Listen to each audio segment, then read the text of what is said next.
Greetings, programs! Welcome to more Crusader Kings 2, and things are maybe looking a bit more interesting than they were. We might actually get to do a bit more in terms of conquest and declaring war in this episode.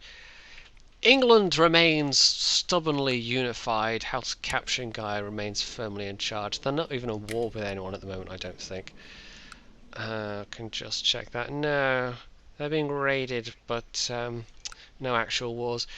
Wales remains disunified, and that's a problem for me because England might just go after them at some point and gain even more territory. So my expansion into Ireland is as much a matter of survival as it is, a case of, well, I'm just going to be mean and beat up the Irish. Not that it is really a case of that. It really isn't. It's just I need more territory. I need to expand. I need to be in a stronger position to face the English. So, as we left it, the Duke of Albany is actually making his own invasion of Ulster, which is annoying because I've spent ages trying to fabricate a claim on there. It's also a bit annoying because I don't want any one duke getting too powerful, and he's already got 4 provinces under his control. So if he gets Ulster, my goal is to actually capture these 2, create the Duchy of Ulster, and give it to somebody else. I really don't want him becoming the Duke of Ulster as well, because if he's holding 2 ducal titles, if he starts a rebellion or gets involved with a rebellion, that could be really bad for me. So what I'm actually going to do is we're going to move the Chancellor to Tyrone, and we're going to hopefully fabricate a claim on that sooner rather than later. I've also noticed that I am able to increase my crown authority to low. That allows me to revoke titles. It's a bit of a drastic move. Sometimes it's necessary, but you can end up sparking off civil wars by doing that kind of thing. Even just having higher crown authority can end up sparking civil wars because people end up starting plots to lower it and end up presenting ultimatums, and it all gets a bit hairy. We also need an heir. Yeah, this is a problem we had with Yoda's father, King Jedi the Second. He struggled to produce a son, and then did produce a son and died, and now his son is pretty much in the same position. We did get married, maybe not the most suitable wife in the world, given that she is possessed, but I don't know. We'll see. We'll see how it goes. I can actually, I mean, it's a bit mean, but I can actually plot to have her killed, and I'd probably be successful with that plot. So that is my way out, if need be. So we'll get rid of some of these messages. I'm not going to attack Crete. I know I don't have an heir. A title loss I know about. Weak successor nominations. Okay, we'll leave that there. Title can be usurped, but we don't have the gold to do that, so that's not new. We can choose an ambition, which is also quite useful. Learning or intrigue. Well, we've got a really good spy master, but intrigue of 0, so we'll go for intrigue because that is absolutely terrible. And we don't really have any factions to worry about. There's only one plot that doesn't really concern us. Religion's fine. I think vassals are all more or less happy. I'll actually rank them by opinion, see who's at the bottom. The lowest is a Duke of Lothian with 63, so I think we're fairly... Yeah, I removed him from the council. That's the only reason he's really unhappy. I could even send him a gift, but that's quite a big chunk of my money. And we'll actually just have a quick look at the cash situation as well.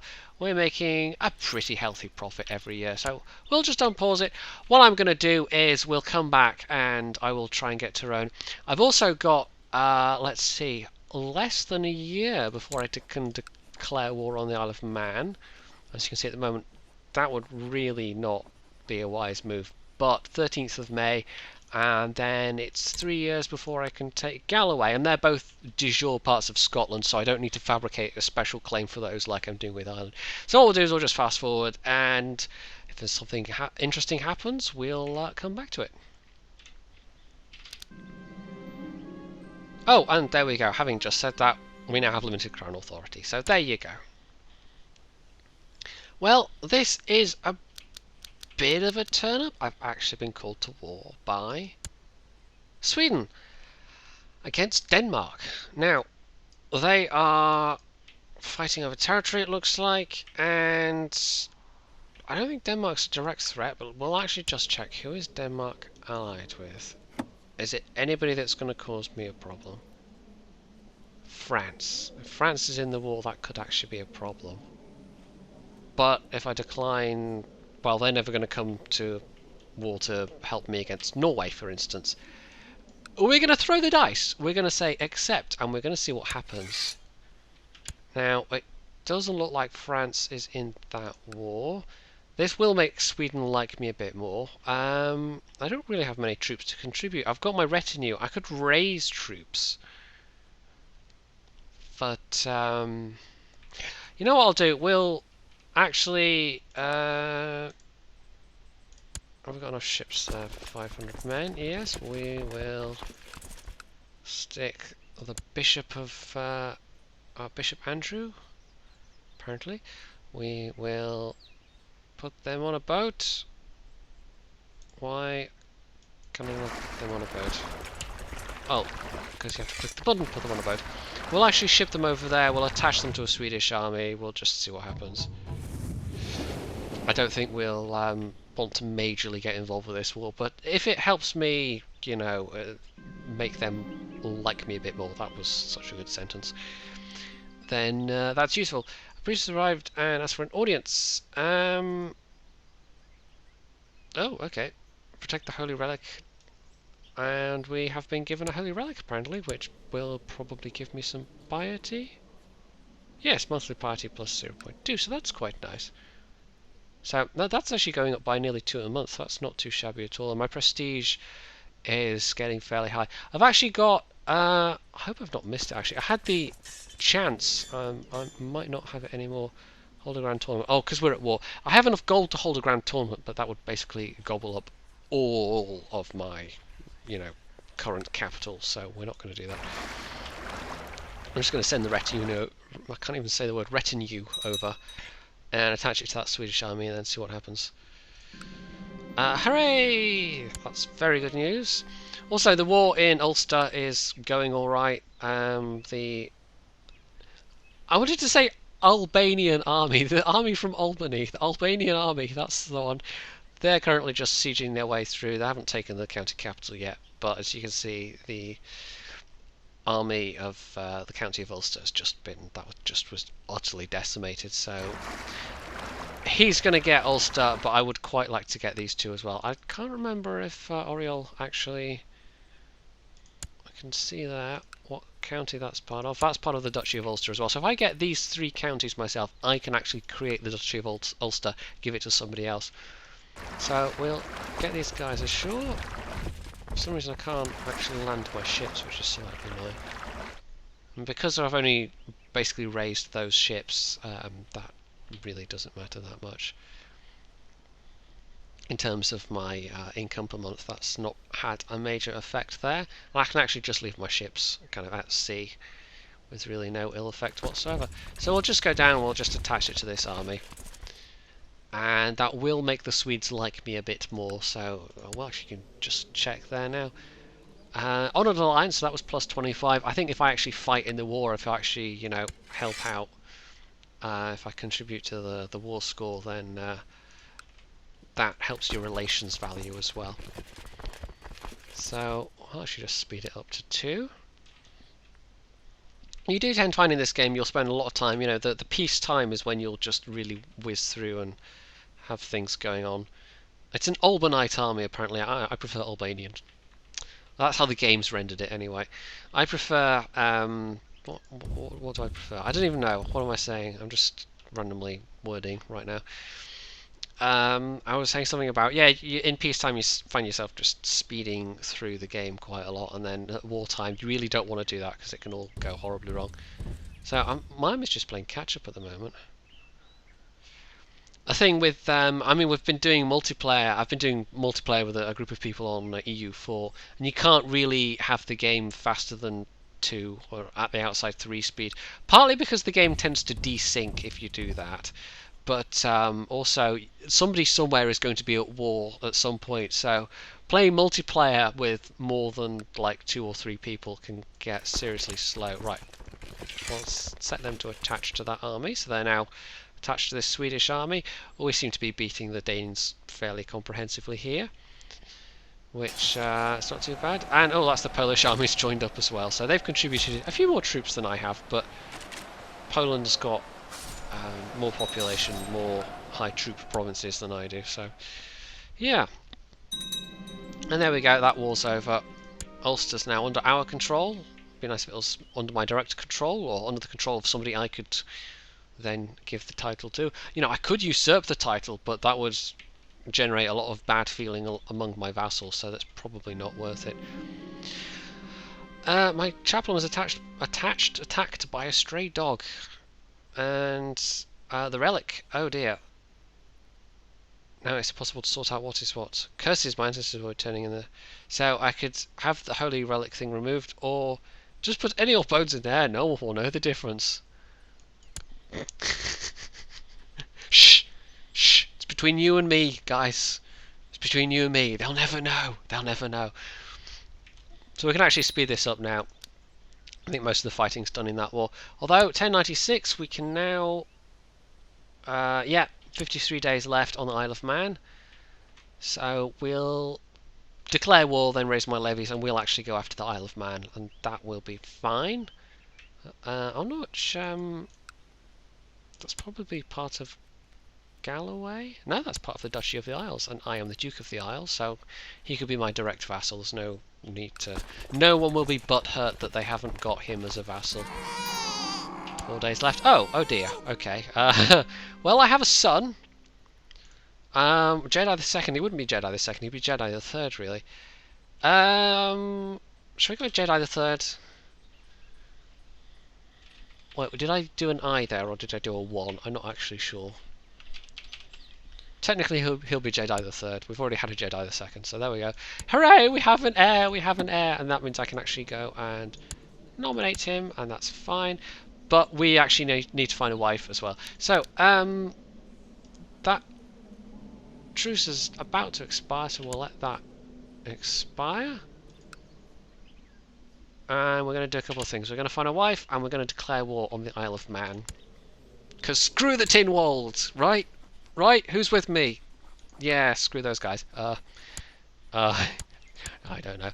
So I can marry a courtier who actually has not great stats. We don't really want to marry a courtier.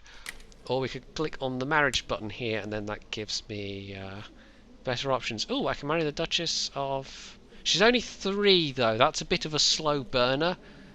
But it would mean inheriting... where are we? This bit of Wales here? No, this bit of Wales here. I think. Yes. She's the only Duchess available, though. That's the only thing. She's only 3. It's a bit risky. I mean, we have a son, but he could easily die. We're actually going to take a risk because this is a much better match. It would get me a title, basically. It would get me a toehold in Wales, which is a bit cut off at the moment, but the more land, the better, essentially. So we're also going to go and be a bit mean, and we're going to declare war on this guy. We could actually offer vassalization, but no. No, that's not really an option, so de jure claim on the Isle of Man, we will actually raise our troops. I can get the right screen. And we're going to kick this guy's butt. He basically doesn't stand a chance. Get that army north. I actually hold Galloway. I'd forgotten I hold Galloway, because of course I took it off that guy. I'm going to get a bunch of messages up there that just like, yeah, that's the thing with the Tanistry is every time somebody changes their vote, you get a message about it. There's probably a way of changing that, actually. There's probably a way of turning that off. Yes, I know. Right, let's get the armies together. Look, you guys, that army of King Yoda, it's elite. They don't stand a chance. They absolutely don't stand a chance. I think that's total coincidence, although that is probably the maximum... 1352... No, apparently that's my maximum levy, so... nearly my maximum levy. It's not quite my maximum levy. I really can't speak tonight. I don't even... Oh, good grief. No, I don't know. It's just been one of those days, apparently.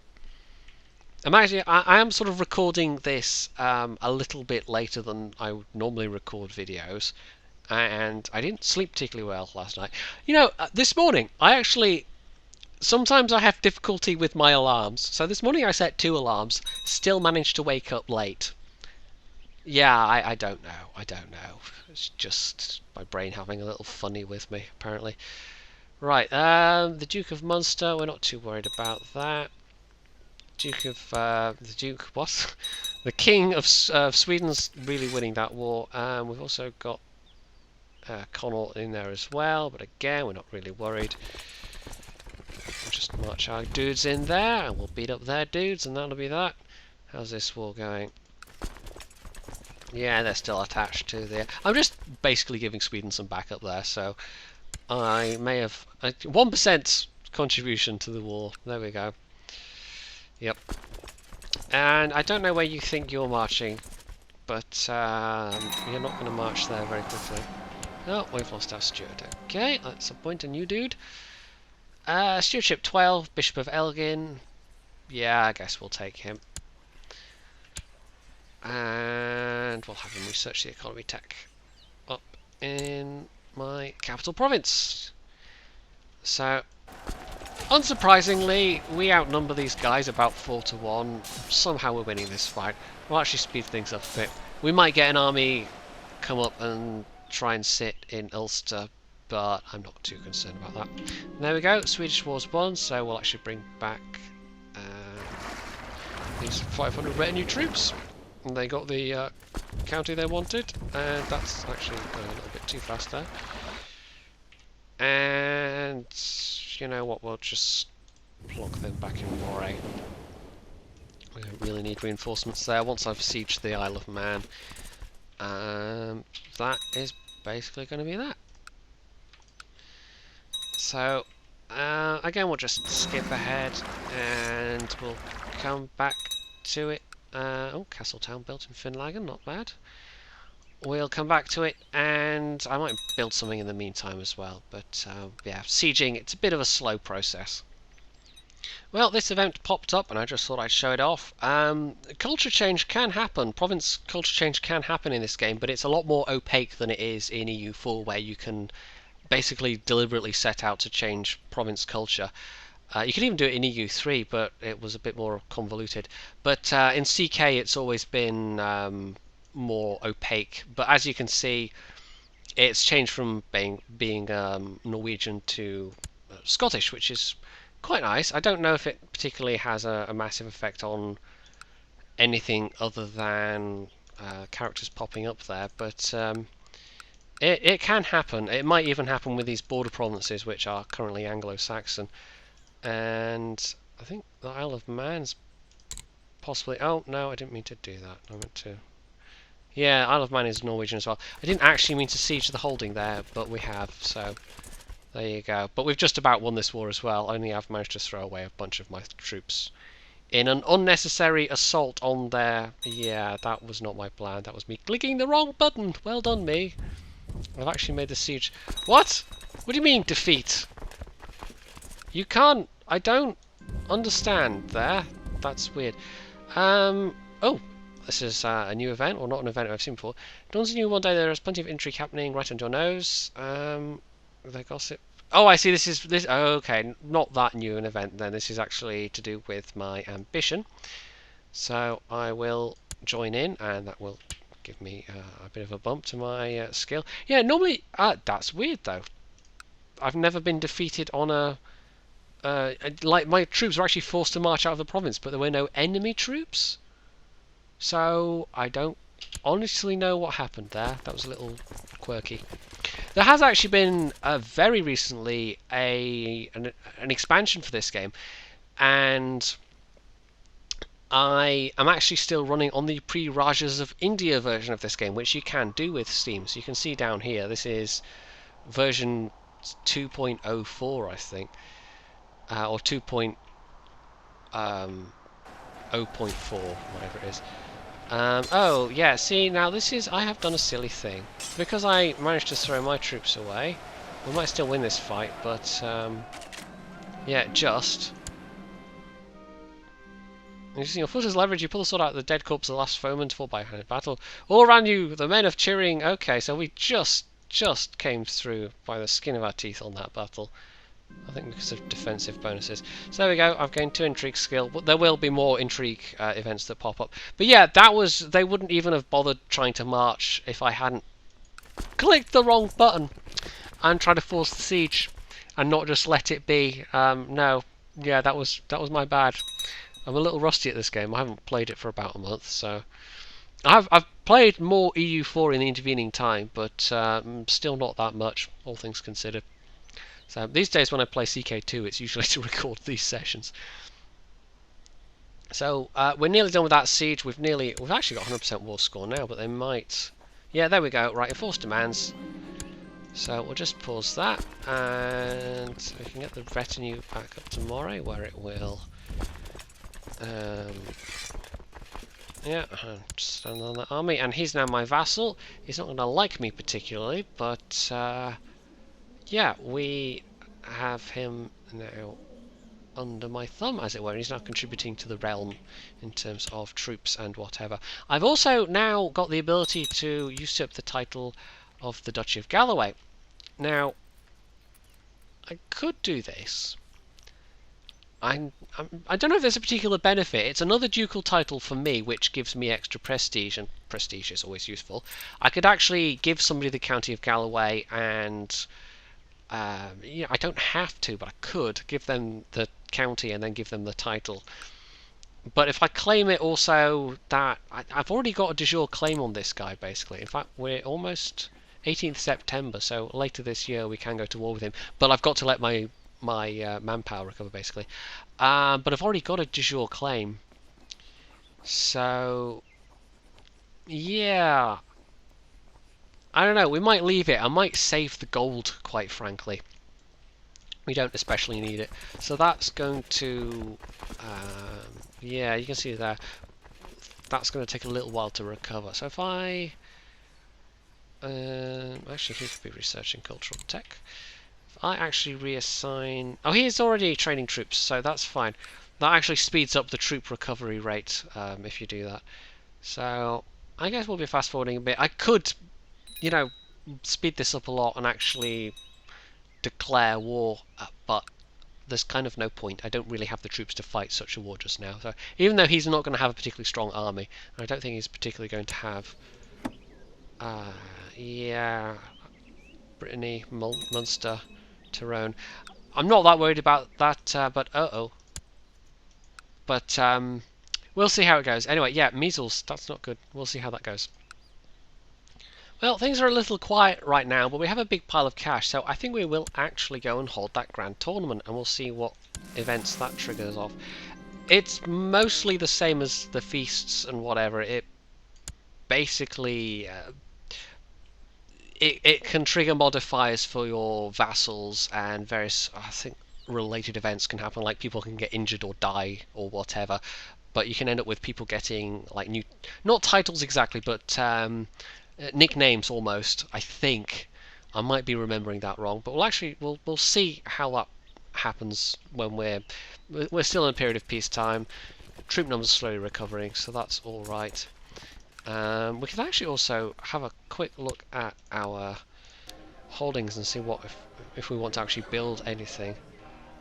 So we could build barracks, stables, training grounds, Shiltron, training ground 1, pikemen defense 15.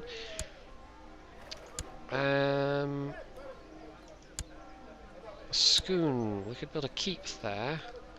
Plus 10% levy size, plus 10% garrison size. I'm thinking we'll build something in Finlagan, because that's my main kind of area where I'm getting troops from. So...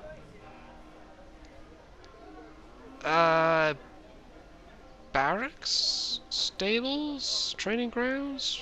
Morale of armies is useful. Levy reinforcement rate also useful.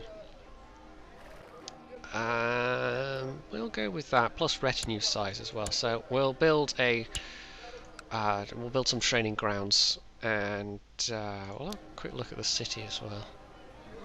Stornoway. We could actually increase fort level for 70 gold, but we'll let the direct vassals kind of upgrade their own. You know, you can with direct vassals, you can actually pay for upgrades that you can upgrade their holdings with your money, but they will also do it themselves. Vassals of vassals, you can't do that. So if I go and look at, this guy, for instance, the Mayor of Dunfermline, I have no options here. But if I look at, I jump in and look at the City of Dumfries, I can do. So, Right, well, this is an event. That's the starting event for that. I don't know, you click the thing and it says, oh yeah, you've held a grand, or you're going to hold a grand tournament, and then a little while later comes up and says, yeah, it's going to be for the next 2 months, you've held a grand tournament. It's like you get 2 starting messages for that particular set of events, so, So I'm just going to sit here and see what happens, Hopefully it will happen sooner rather than later. I'll put this game speed up a little bit. I'm also just going to keep a close eye on those tabs. And so nothing special has happened. Okay, nobody's died. So we've got 3rd place, the Marshal of Argyle, who gets a little opinion bump. I think he gets some cash out of that as well. You'd think the messages would come all at once, but that's quite a big gap in between them. Uh-oh.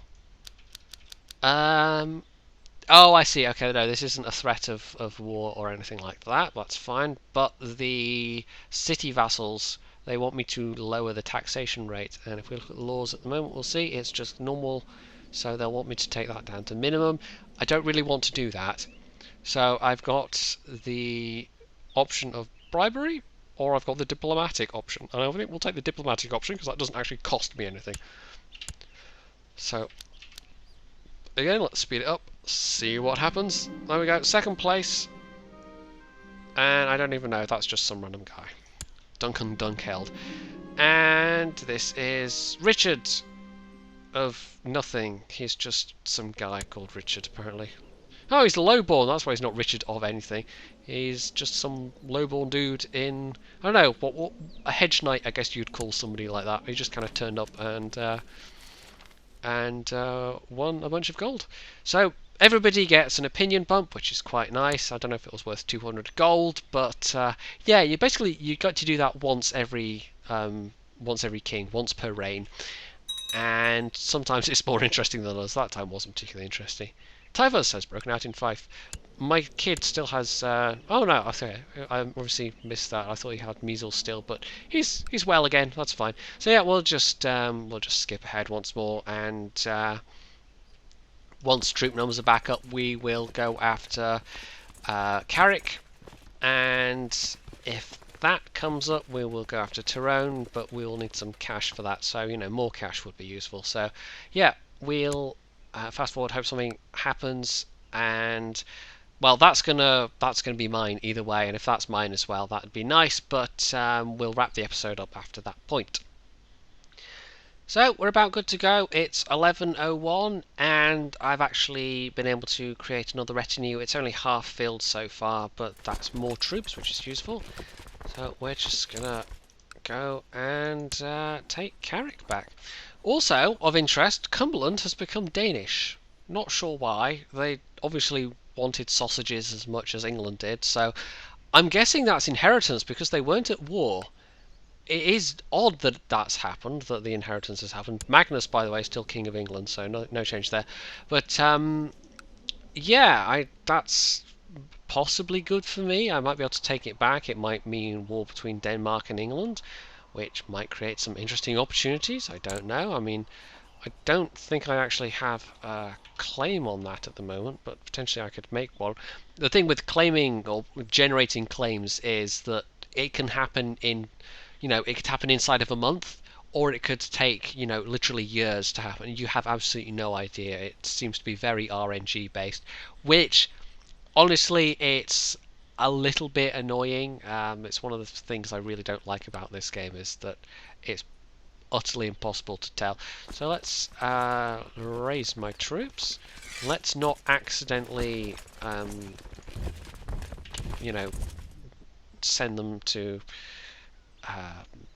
siege, break a siege, force a siege when I don't mean to, and click the wrong button and then get attacked by their allies and only just make it through by the skin of my teeth. But I got 100 prestige, so it was totally according to plan, right? Yeah, let's not do that again. So they've raised 1400. I think we can take them somehow. The extra retinue is quite useful as well. So we'll just speed it up by 1. There's not really much happening in the rest of Europe. As you can see, the Fatimids have they're doing all right for themselves, but the thing is, they'll probably not last with that amount of land. The bigger, especially the way the yeah, Brittany's in there, and Galloway, and okay. Especially the Islamic characters and the way it works with the whole mechanic of what's it called? I'll just click on somebody and then we can actually see decadence. There we go. It makes keeping a large holding a large kingdom going, Shardom, no, what would you call it? Sultanate? I don't even know. It makes keeping a big one going very, very difficult. Whereas for the more kind of densely packed European countries, where you don't have that whole decadence mechanic going on, you know, it can still be difficult. The HRE kind of regularly fractures and comes back together again, and then fractures and then comes back together again. And it happens with Byzantium as well. It can be quite entertaining to watch, but not so entertaining if you're the person trying to keep such a country together. So yeah. So let's just get these guys grouped up, and then we'll march on Carrick. And I don't imagine we'll have too much trouble, to be honest. I think his allies will only march on me if they sense that my army is weak. Basically, that's what happened last time. So you can see there, Leinster and Brittany actually might be a little bit more of a problem, but they've got to get their troops up there, basically. And I can just quite happily sit here and just siege Carrick. And I'm not going to click that button. Do not click that button. Absolutely don't click that button. Don't do it. It's a trap. As the farmers prepare for sowing the spring crops. Oh dear. Your court chaplain suggests you bring up a holy relic in procession and bless the fields. Okay. Local revolt risk goes down. But presumably the fact that we did a little swapperoo, presumably that has a chance to backfire. Although, how would it? How would they know that the holy bone is not quite the same as the holy bone that we got initially? They wouldn't know, but I don't know. You can get some, frankly, downright supernatural events happening in this game. The one with the pit of fire especially is a bit weird. So, we'll just speed this up, get this siege going a little bit faster. As you can see, they actually don't have too many defenders, so this isn't lasting too long. And then we'll just have the church holding and the city holding. And I've got a decent number of defenders, but whoa, hello.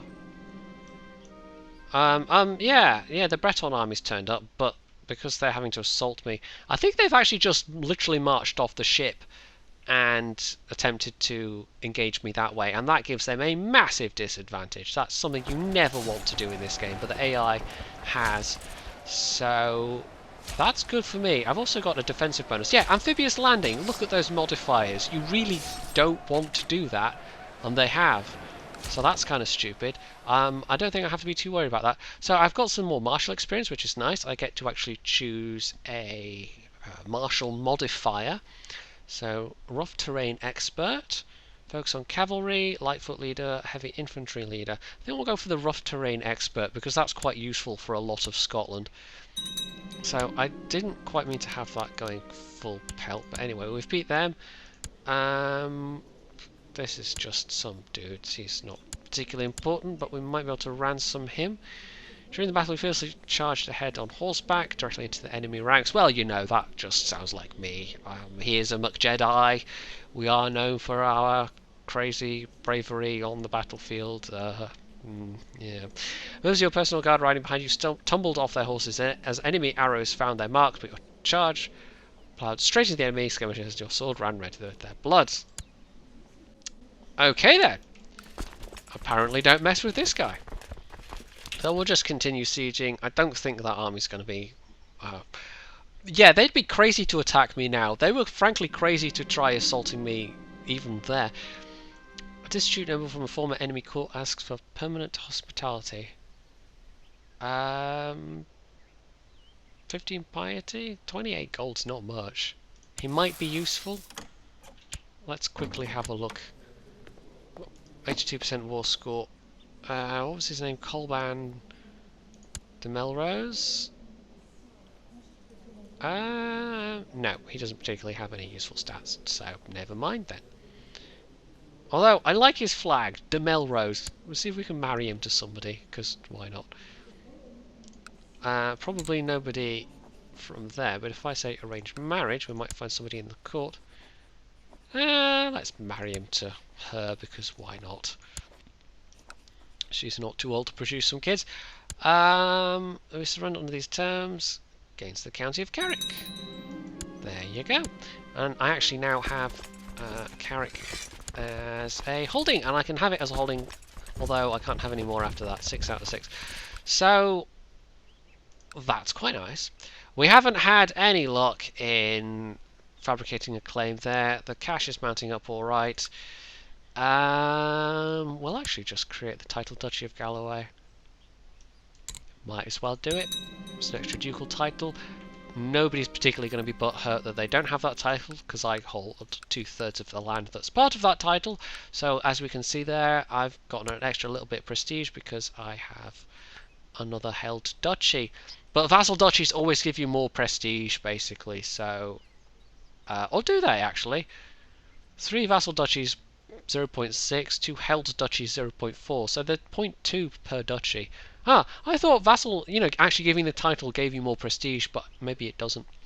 Titles are always useful to be able to give out to loyal supporters, though, and just to curry favour with people. And also, having lots of...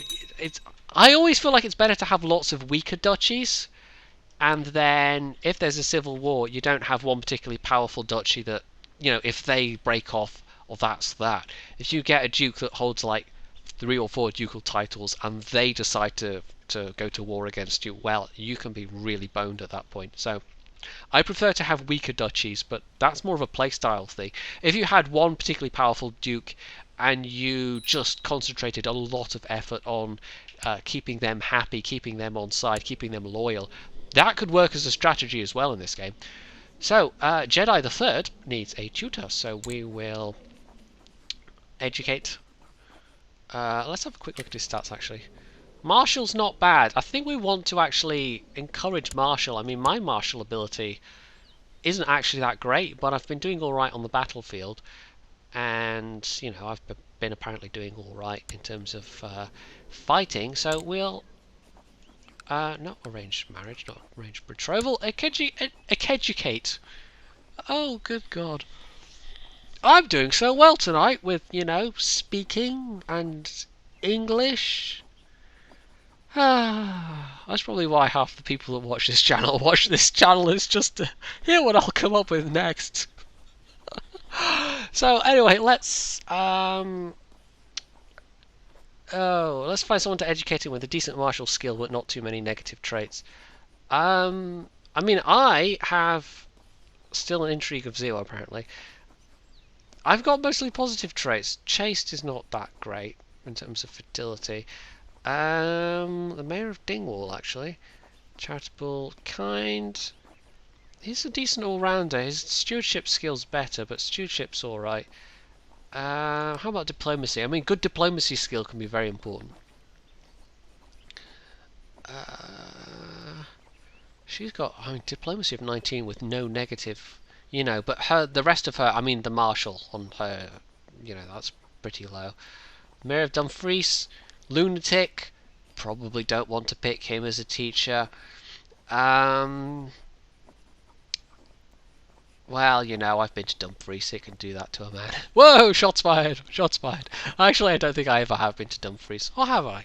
No, I haven't. I'm thinking of Dundee. Starts with a D. Is a place in Scotland.